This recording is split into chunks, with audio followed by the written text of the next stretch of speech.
Assalamu alaikum wa rahmatullah. May peace of God be with you. May peace of Allah be with you. Alhamdulillah, salatu salam ala rasulillah. All praise are for Allah. Allah in Islam is God the Almighty, the creator of all. I know that there are Muslims here and there may be some non-Muslim friends here. And so Allah is God the Almighty. May peace and blessings of Allah descend upon Prophet Muhammad sallallahu alaihi wasallam. We believe in Prophet Muhammad. That is the last messenger, but at the same time, he is not the first. Jesus came before him, Moses came before him, Noah, Abraham. So we believe in all these prophets. For churchgoers, for Christians, right? We are here for a very special occasion, very, very special. We are celebrating a blessing of Allah upon this family and upon us as human citizens. Allah, God the Almighty, has gifted us with additional Camara, right? Yeah, Camara. What is the second name? Mamaru Camara. The child. The child. Camara. Huh? Aminata Camara. Aminata Camara. That is a big blessing. It's a blessing for the family. It's a blessing for this neighborhood. It is a blessing for American citizens, and it is a blessing for the entire world. You see, we have a prophet called Zachariah. Zachariah, as known in Christianity. He took so long. He waited for so long before he was blessed with a child. Just to give you a picture of how a child is a blessing. And so, towards his old age, his wife he is considering his wife to be a barren. She cannot, she has passed the age of conceiving. And he is also getting older. He cried to Allah. Nabi Zakaria, Prophet Zakaria cried to Allah. قَالَ رَبِّ إِنِّي وَهَنَ الْعَظْمُ مِنِّي. He said, oh Allah, oh God, my bones have become feeble. My bones have become weak. I can feel that I'm growing older. وَاشْتَعَلَ الرَّأْسُ شَيْبًا. And my hair has turned from black to gray. وَلَمْ أَكُنْ بِدُعَائِكَ رَبِّ شَقِيًّا. He said, whenever I ask you, whenever I supplicate to you, whenever I pray to you for something, you never disappointed me, oh Allah. Look at these beautiful and heavy words. And then he said, وَإِنِّي خِفْتُ الْمَوَالِيَ مِنْ وَرَائِي. And this is a very big point that I'm going to drive home. Oh Allah, I am afraid, I fear for my descendants, for my offspring to come after me. I fear, how am I going to leave them without heir, someone to inherit me, someone to take care of my offspring and descendants to come. Then he say, at the end he said, فَهَبْ لِي مِن لَدُنْكَ وَلِيًّا. So he is begging and asking Allah to grant him a child. A prophet of Allah, having waited for so long, asking Allah for a child. So this is Zachariah. Immediately Allah subhanahu wa ta'ala answered his prayer and said, Ya Zachariah, إِنَّا نُبَشِّرُكَ بِغُلَامٍ اسْمُهُ يَحْيَى لَمْ نَجْعَلْ لَهُ مِنْ قَبْلُ سَمِيًّا. Oh Zachariah, your dua, your supplication, your prayer has been accepted. I, Allah, your creator, am giving you a gift. I'm granting you a child whose name will be Yahya. Now Zachariah in Islam is the father of Yahya. In Christianity or in the Bible, he's called Zachariah, and the son is the John the Baptist. Allah answered his dua twice. He granted him a child, and also he made that child to be another prophet. A blessing upon blessing. And so just to summarize this speech is that I want to advise parents. Do not just celebrate the fact that you made it to this level. Consider this child to be a blessing from Allah. Consider this child to be a favor from Allah. Consider this child to be an additional blessing to the family, because Islam really values a tree lineage. It's very important. You are not allowed to reject your dad. You are not allowed to reject your mom. You are not allowed. From both sides. My sister cannot reject her family, and you cannot reject your family. When a child comes to a family, that is another reinforcement. It is a reinforcement. This child has brought the whole family and friends and neighbors together. What does it show now? That the family should be united. The family should be united. The family should solve the issues together. You don't run away from the family because you need the family. When you are born, when you are sick, when you are suffering, and also when you are enjoying good life, do not forget the family. But also even at the time of death, also, you will find that family will come even if you don't do what you don't invite them. Conclusion is this: in Islam, it's worth mentioning that when a child dies, what do we do in Islam? One, if you want to get married, from both sides, bride and bridegroom, right? A wife and a husband. Even before you get married, you need to choose a good wife or a good husband who is going to be a mother or a father to your child. And it seems that my brothers and sisters here were good choices for one another. And may Allah make them good for one another, inshallah. And please treat one another well, especially now that you have an extra word, family member. Because a blessing and a favor does not come except that it comes with responsibility. So be more responsible towards yourself, towards one another, and also towards your child. Responsibility. Allah will ask you about this child on the day of judgment.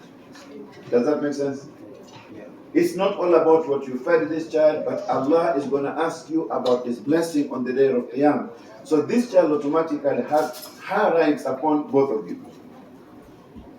So the right choice from the beginning.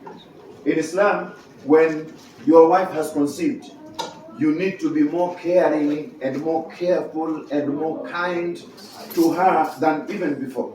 You know why? Because men will never understand what women are going through. We don't become pregnant, we don't conceive, but they conceive. She will never ever write volumes of book and finish explaining to you what she went through. This in Islam makes a man to love his wife even more. You loved her, but now you needed to love her even more. You needed to care. You needed to be more kind and generous. This one, she did not get it alone. She did not cut it from a tree, right? Yes, so I'm not going to go into detail. Children are here. And then labor pain. You know what happened to me? My wife is from Texas, by the way. In Africa, I was born in Africa. I've never ever stepped into a labor, how do you call it? Do we go to those places in the hospital? No, we don't go. You tell your aunt or your mother, take her there. But you know what happened to me? In Denver Health. They told me, sir, you have to walk in. Oh. Any one of us who has accompanied his wife in a labor room, any one of us? What was your experience? As much as you pretended to be strong, but you know, you are sweating, right? Anyone who witnesses that will understand what a woman and what a wife is. You will appreciate your wife even more. So you loved her when you married her, and then she conceives and you loved her more, and now she's in labor pain, you love her more, and when she is at that moment of giving birth, if in case you witness what she's going through, you will never ever hate your wife. Unless she really comes, you will never do that. Never. But sometimes we ignore that because we don't accompany them. Because we think that it is just a small malaria. We think it is just small allergy. It's not easy, especially when they're giving birth. And that is why sisters who are here, one companion of the Prophet ﷺ asked the Prophet, Man ahaqqu nas bihusni suhbati. I have a dad, I know my dad is the head of the house. But I have my mom who conceived me, suffered with me. She did not flush me out. If your wife wanted to, this baby would have not been here. We have free clinics in America, in Denver, where you go and you take some pills and you are done, right? You just flush the baby out, abortion. Who cares? But she said, no, I love my baby because I love my family, because I love you, my husband. I love the family. I don't want that tree to do what? This is what she did for you, my brother. I don't say that you are never kind to her. So a bigger picture, when I'm coming to conclusion, a big blessing that this child is now out as a blessing. When a child is born in Islam, responsibility does not just start from now a child is born. You see, from marriage, she's pregnant, the baby is coming out, then it becomes a collective responsibility between a husband and wife, that a wife has to play her role and you have to play a bigger role, and in collaboration with the family. Because this child is not only your child, but this child is a family's child. So what we do, as soon as child is born, and I want to thank our daddy here, he did it. We call adhan. The first thing we do, we mention the name of Allah in the right ear or on the right ear of the child. Allahu Akbar, Allahu Akbar. We say Allah is greater, Allah is greater. 4 times. Ashhadu an la ilaha illallah. I testify that none has the right to be worshipped except Allah. Ashhadu anna Muhammadan Rasulullah. I testify that Muhammad was not son of God, he was not God, but he was a messenger of Allah. Hayya ala salah, come to prayers. Hayya ala falah, come to success. Come to success. The first thing that this child had is the name of Allah, inviting this child to communicate to the Creator, and wishing this child that if he communicates with Allah, he's going to succeed in this world, in the grave, and tomorrow hereafter. Allahu Akbar, Allahu Akbar. God is greater. La ilaha illallah. None has the right to be worshipped except Allah. So this is the first thing that we do, and this is maximum love and blessings we are showing to the child. The second thing we would do is, of course, if there is some death, something sweet. Some death, something sweet, we do what? Mother or father can do that, especially in the time of Corona. So you just take dates. How do you call it? It's okay. We will do that. Not necessarily now. Mom can do it, and I'm just talking about not the whole date because the child has not started eating. Just put it in your. It's like a, how do you call it? I'm losing English. Just a taste, yeah. You rub it in her palate or in her mouth, just there.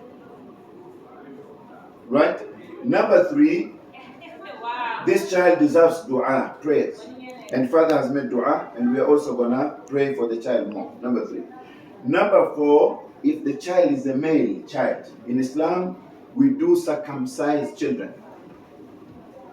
Sorry, everybody is here, but let me mention that. In Islam, this is encouraged.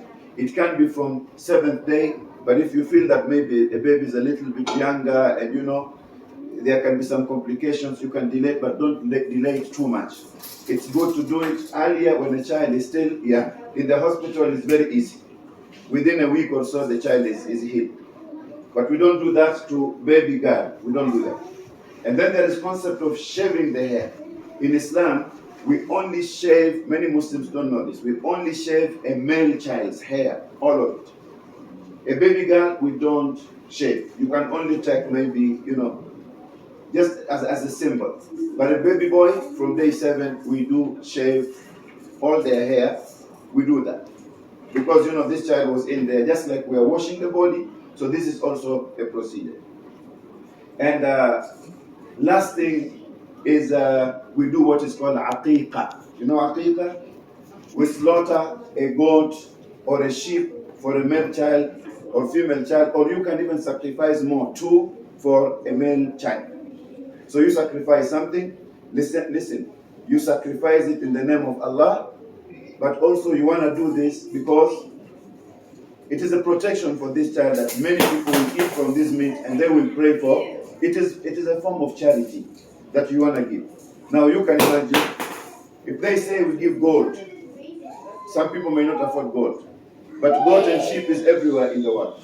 So Islam makes it so easy. Islam makes it so easy for something that you can afford, right? So I want to conclude with the following. You have a task as Muslims. You have a task to guide this child to Al-Islam, to guide this child to know Allah, God the Creator, to make sure that you do a tarbiyah al-Islamiyah. You want to nurture this child to understand her religion, to understand how to behave towards you and towards others. And you want to make sure that this child is not going to blame you that you did not fulfill her rights on the day of judgment.